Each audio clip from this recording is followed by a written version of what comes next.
Les plans diététiques, sur le diététicien et tout. Solide et les liquides.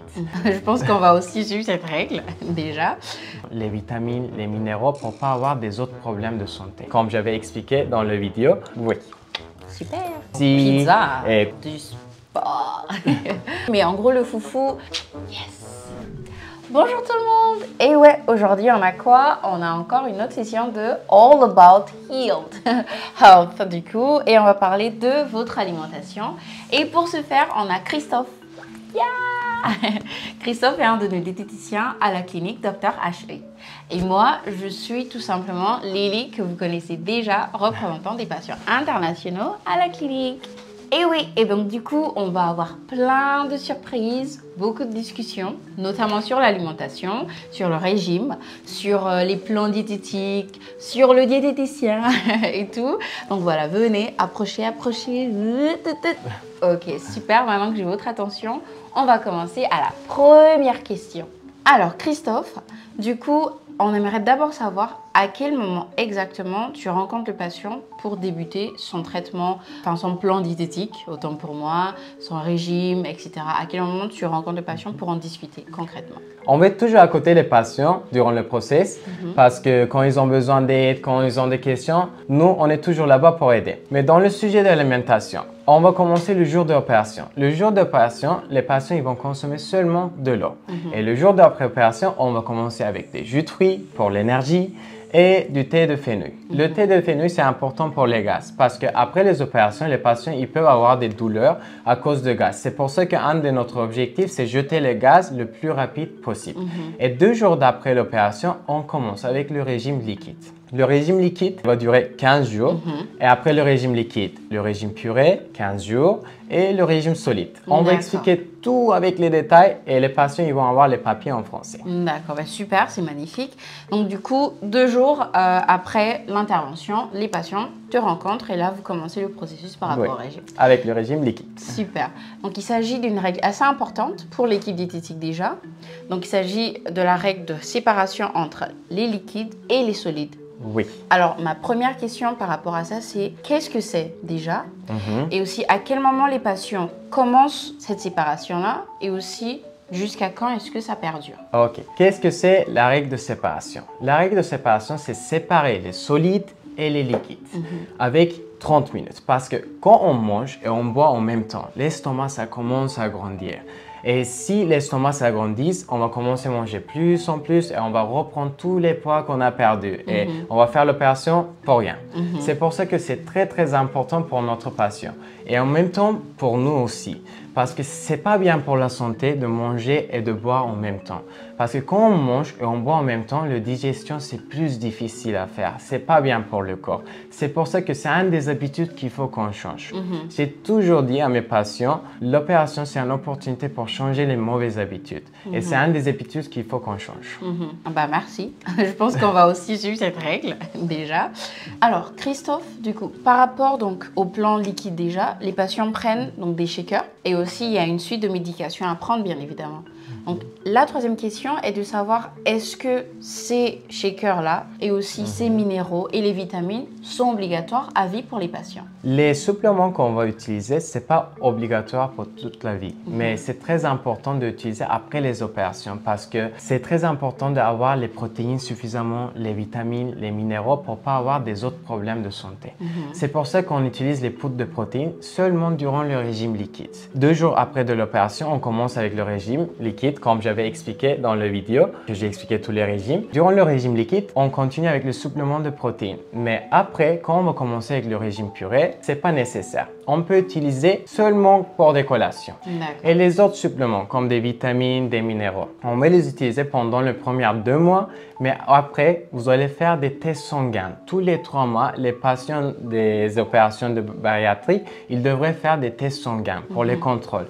Parce que c'est pas bien d'utiliser des vitamines protéines, des minéraux quand on n'a pas besoin. C'est pour ça qu'il faut faire les contrôles et si on a besoin, oui, on peut continuer, mais on va toujours continuer en train de contrôler pour voir si c'est nécessaire. Ah bah d'accord, super. Donc déjà, si vous avez plus de questions, si vous voulez connaître plus de détails, il faut regarder la vidéo que Christophe avait déjà eu à faire, puis comme ça, vous pourrez plus découvrir, ok? Alors Christophe, une autre question, c'est par rapport aux patients qui sont donc végétariens ou encore végans. Oui. Donc est-ce que le plan diététique que notre équipe diététique prépare aussi concorde avec disons, leurs habitudes de routine, donc de vie, notamment au niveau du fait qu'ils soient végétariens ou véganes? Oui, c'est très important pour nous de respecter les idées de notre patient. C'est pour ça que quand vous allez décider de faire une opération bariatrique, les régimes que vous allez suivre après, on va préparer spécialement pour vous. Pour un exemple, quand on va commencer avec le régime liquide, le poudre de protéines qu'on va vous donner, si vous êtes végan, ça va être spécial pour vous. Et après, le régime purée, durant le régime purée, durant le régime solide, les régimes qu'on va vous expliquer, on va faire des changements pour vous parce que c'est important que vous avez des protéines suffisamment avec votre alimentation et des vitamines. C'est pour ça qu'on va faire des changements spécialement pour vous. D'accord, bah donc du coup, ça c'est bon en fait. Nos patients végans, nos patients végétariens et même ceux qui ne le sont pas, tout en fait peut être pareil pour eux. Oui. Super. Bon, du coup, Christophe, on a encore une autre question. D'accord. Donc là, il s'agit, donc après l'intervention, le patient n'a plus forcément la même sensation de faim comme pré-opération. Mais qu'est-ce qu'on peut conseiller à des patients qui ont quand même complètement perdu l'appétit, donc après leur intervention chirurgicale? Après les opérations bariatriques, c'est très important d'écouter votre corps parce que votre corps toujours va parler avec vous. Votre appétit, ça va pas être comme avant et ça va pas être possible pour vous de manger de grandes quantités comme avant. C'est pour ça que notre objectif, c'est manger des petites quantités, mais plusieurs fois durant la journée. Et quand vous vous sentez plein, il ne faut pas se forcer. Il faut arrêter. Il faut attendre 20 minutes, 30 minutes. Après, il faut faire un autre repas. Il faut manger des petites quantités. Ça, c'est très important. Et en même temps, dans des cas comme ça, c'est très important de choisir les aliments que vous aimez et de préparer de différentes façons. Il ne faut pas manger la même chose tous les jours. Ça, c'est très important parce qu'on a eu des patients qui ne sont pas en train de faire des différents repas. Après, à un moment, c'est difficile pour eux de continuer. C'est pour ça qu'il faut essayer de préparer des différents repas avec les bons aliments. Et petit à petit, l'estomac, ça ne va pas rester toujours petit. Ça va grandir. C'est pour ça que l'appétit, ça va aller mieux en mieux. C'est pour ça que notre objectif, c'est changer les habitudes parce que l'appétit, ça va revenir. Mais notre objectif, ça doit être de manger des petites quantités plusieurs fois durant la journée, écouter votre corps et choisir les bons aliments. D'accord, ok, super alors, merci. Alors Christophe, une autre question. Donc là, il s'agit d'une patiente ou d'un patient par exemple qui ont atteint, disons au bout de quelques mois ou au bout d'un an, le poids idéal, donc le kilo qu'ils ont désiré ou bien le kilo que l'équipe a suggéré comme poids idéal. Qu'est-ce qu'on peut conseiller ou qu'est-ce que toi tu pourrais donc conseiller à ce patient ou cette patiente qui ne désire plus perdre du poids? Avec les patients qui ont eu des opérations bariatriques, après les opérations, on va rester toujours en contact. Quand ils ont des problèmes, des questions, on est toujours ici pour les aider. C'est pour ça que après la première année ou 2 années, quand ils réussissent à avoir leur objectif, on va être là-bas pour faire des changements parce qu'ils ne vont pas continuer avec le régime solide toute la vie. Le régime solide, c'est un régime très bien pour la santé, mais il faut faire des petits changements après pour maintenir le poids. C'est pour ça que quand ils ont leur objectif, on va commencer à consommer les carbohydrates pour maintenir le poids. Mais il faut choisir les bons carbohydrates pour la santé parce qu'on a des carbohydrates qui sont mal pour la santé comme des pizzas, des KFC, et Coca-Cola, Fanta, Sprite, tout ça, c'est pas bien pour nous. C'est pour ça qu'il faut les éviter. Il faut choisir les bons carbohydrates, comme ça peut être des flocons d'avoine, des pâtes complètes, du pain complet. Mais ça, c'est après la première année ou 2 années quand on a notre objectif. On va faire des petits changements et en même temps, le corps est très intelligent. Quand on perd le poids et on arrive à notre objectif, le poids idéal, la perte de poids, ça va y aller moins doucement ou ça va s'arrêter. Mais si ça ne s'arrête pas, on fait des petits changements et si c'est nécessaire, on utilise des suppléments aussi. C'est toujours mieux d'éviter les suppléments, mais de temps en temps, ça peut être nécessaire pour 1 mois, 2 mois. Et est-ce que le sport, quand même, ça peut aussi jouer un rôle? En même temps, faire du sport, c'est très important parce qu'avec la perte de poids, notre objectif, c'est perdre la graisse, pas les muscles. C'est pour ça que pour protéger les muscles, c'est très, très important. Parce que des cas qu'on voit avec les patients qui ont perdu plus de poids que notre objectif, ils n'ont pas fait du sport et ils ont perdu des muscles aussi. C'est pour ça que faire du sport, c'est très, très important. Donc, faites du sport, du sport, du sport. fort. Alors Christophe, une autre question encore, là c'est par rapport en fait à un patient qui n'a pas encore eu son intervention, mais qui a déjà donc une date prévue bien sûr.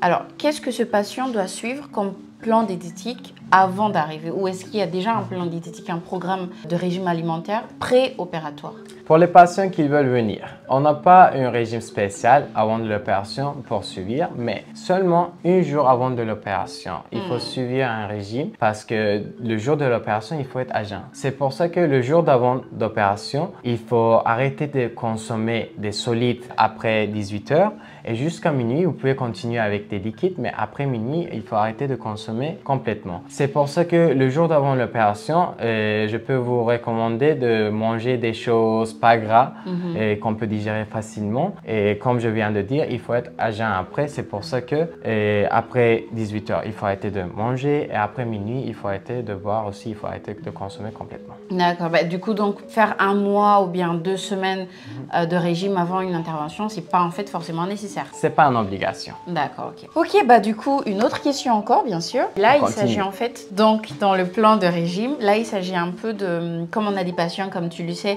qui viennent d'Afrique, qui viennent d'Europe, qui viennent d'Amérique également et d'un peu partout dans le monde. Du coup, on essaye de savoir, toi en fait, donc par rapport au plan diététique que tu as eu à faire, est-ce que un patient qui vient d'Afrique et un patient qui vient d'Europe, quand tu expliques ces plans diététiques, est-ce qu'il n'y aura pas une différence? Comment est-ce qu'il y a possibilité de quand même avoir toujours une alimentation saine et puis équilibrée, malgré le fait qu'on ne soit pas dans les mêmes pays, dans les mêmes continents, parce que les repas sont différents? C'est sûr.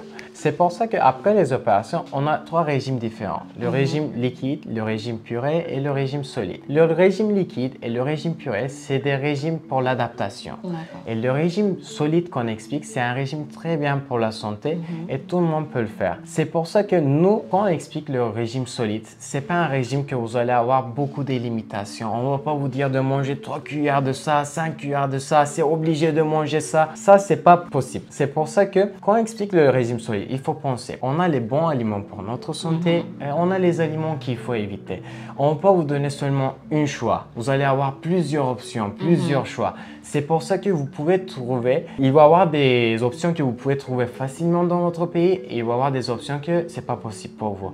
Et il faut trouver les options que vous pouvez trouver facilement et il faut continuer avec les options. Parce que nous, on va vous expliquer tout avec les détails et vous avez la possibilité de toujours nous contacter. Si vous avez des doutes sur certains aliments, vous pouvez toujours me demander ou demander à les autres diététiciens. On va vous toujours aider pour dire c'est bien pour vous ou il faut l'éviter. Donc en gros, pour une patiente par exemple qui vient d'Afrique, comme pour la majorité, on utilise quand même beaucoup de foufou et beaucoup de manioc. Donc du coup, je ne sais pas si vous allez pouvoir deviner, mais en gros le foufou ou le manioc, c'est un peu ce type d'aliment-là, voilà, qu'on retrouve dans beaucoup de pays en Afrique. Et c'est un peu l'équivalent d'une pomme de terre pour un Européen ou quelqu'un d'autre qui vit dans un pays où il y a facilement des pommes de terre. Nous, on ne mange pas par exemple beaucoup de riz, enfin on a de riz, mais on préfère plus accompagner nos aliments de foufou, de manioc, bien sûr de légumes, mais le riz pas vraiment. Donc il y a un peu ce type de, parfois pas confusion, mais juste des questions comme ça que je pense que tu reçois beaucoup et que d'ailleurs nos patients demandent souvent. Donc voilà. Et en même temps, j'aimerais dire qu'avec notre culture, on ne sait pas super bien avant de décider un process comme ça. On a des habitudes qu'il faut qu'on change. Malheureusement, dans la culture turque, dans la culture africaine, dans la culture d'Europe, on a des aliments qui ne sont pas bien pour notre santé. Et je sais que ce n'est pas facile de changer les habitudes, mais on a un objectif. Pour notre objectif, on a les aliments qu'il faut éviter comme le foufou et le manioc. C'est pour ça que nous, on va toujours être à côté de vous. On va vous expliquer tout avec les détails et on a le choix. Il faut choisir les bons aliments et vous allez avoir beaucoup d'options. C'est pour ça que vous allez avoir des options qui sont possibles à trouver dans notre pays aussi. Et voilà, du coup, on a terminé pour cette session. Bien sûr, on espère qu'on en aura d'autres, forcément, avec Christophe, bien évidemment aussi. Merci déjà d'avoir pris le temps de nous écouter, de nous regarder, surtout d'avoir bien pris le temps de noter tout ce que Christophe il a expliqué en détail, donc sur l'alimentation, sur les plans diététiques, les recommandations aussi qu'il a tenu encore une fois à souligner. Donc, merci beaucoup Christophe d'être venu. Et puis, moi, je vous dis à bientôt et voilà, portez-vous bien et surtout, prenez bien soin de vous. Il faut continuer avec les bonnes habitudes et on attend les commentaires. On attend les commentaires. Au revoir.